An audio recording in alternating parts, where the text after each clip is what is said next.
यात मोठ्या राजकीय टॉप 9 बातम्या।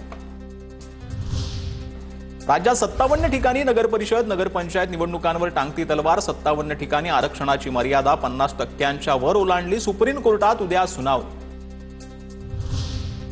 अजित पवारांच्या राजीनाम्याच्या मागणीसाठी अंजली दमानिया दिल्लीत। अमित शहांना भेटून अजित पवारांच्या भ्रष्टाचाराचे सर्व पुरावे देणार दमानिया यांची माहिती। दादांच्या अडचणीत आणखीन वाढ होण्याची शक्यता।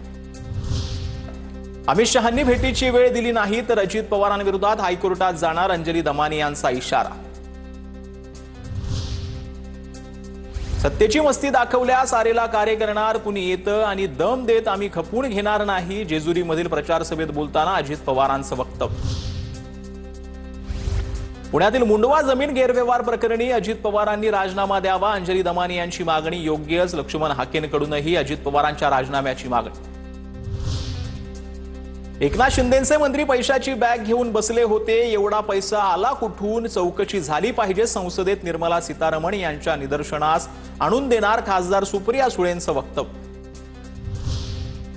माझ्या घराची 100 पोलिसांनी झडती घेतली। मुटकुळे यांच्याच सांगण्यावरून पोलिसांनी झडती घेतल्याचा संतोष बांगर यांचा आरोप। तर बांगरांचा दावा हिंगोली पोलिसांनी फेटाळला। आमच्याकडे 67 पोलीस कार्यरत, 100 पोलीस येण्याचा प्रश्नच येत नाही। पोलीस निरीक्षक संदीप मोदे यांची माहिती। संतोष बांगरांनी 50 खोके घेतले। भाजप आमदार तानाजी मुटकुळेंचा शिंदेचे आमदार बांगरांवर आरोप। लोक विसरले असतील, त्यांना आठवण करून द्यावी लागते।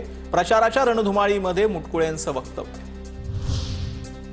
ज्यांना माल कमवायचा आहे ते तुमचं कल्याण करणार नाही, त्यामुळे निवडणुकीत कमळाचंच बटन दाबा। मुख्यमंत्री फडणवीसांची बांगरांचे नाव न घेता टीका।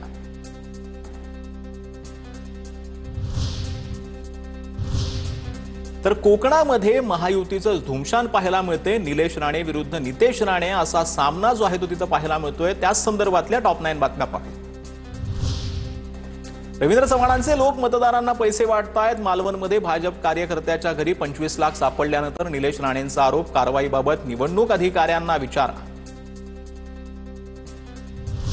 2 तारखेपर्यंत मला युती टिकवायची आहे, त्यामुळे मी काही बोलणार नाही। भाजपा प्रदेशाध्यक्ष रवींद्र चव्हाणांचं सूचक विधान। चव्हाणांच्या विधानानं चर्चांना उधाण। अर्थकारण करून निवडणुका जिंकण्याचा प्रयत्न, कामावर नाही तर पैसे आणि निधीवर मत मागितलं जातंय। पैसे किती द्यायचे यासाठी चढाओढ सुरू। शरद पवारांची सत्ताधाऱ्यांवर टीका। तर शरद पवारांनी अनेक निवडणुका निधीची घोषणा करून जिंकल्या आहेत। चंद्रशेखर बावनकुळेंचा पलटवार। स्वतःच्या व्यवसायासाठी घरात पैसे ठेवले, चूक काय? नितेश राणेंचा सवाल। जो नियम आम्हाला लागतो तो नियम सगळ्यांना लागणार। नितेश राणेंचं निलेश राणेंवर प्रत्युत्तर। निलेश राणेंनी मालवण नगरपालिकेत निवडणूक निर्णय अधिकाऱ्याची घेतली भेट। FIR काय बनतोय याकडे लक्ष आहे। ही एकच व्यक्ती इथं आल्यानंतर जिल्ह्यात हे सुरू आहे। जिल्ह्यात ही संस्कृती नव्हती। 10 ते 15 हजार मतं विकत घेतली जात आहेत। निलेश राणेंची पुन्हा रवींद्र चव्हाणांवर टीका। घरी सापडलेले पैसे माझ्या व्यवसायातील। रवींद्र चव्हाणांशी माझे चांगले संबंध असल्यानं मला टार्गेट केलं। निलेश राणेंनी घरी धाड टाकलेल्या विजय कनवेटकरांचा आरोप। भाजपा पैसे वाटल्याशिवाय निवडून येऊ शकत नाही। पैशाच्या भरोशावर राजकारण सुरू। विजय वडेट्टीवार यांची टीका। तर पायाखालची वाळू सरकल्यानं असले प्रकार सुरू। काँग्रेस आणि यांच्यात काहीच फरक नाही। फेक नरेटिव्ह पसरवतायत रवींद्र चव्हाणांचं प्रत्युत्तर। माझ्या पायाखालची वाळू सरकली असती तर तुम्ही पैसे वाटले असते का? तुम्ही जनतेला विकत घेणार, हे प्रकार थांबले नाही तर पाठपुरावा करणार। निलेश राणेंचं रवींद्र चव्हाणांच्या टीकेला उत्तर।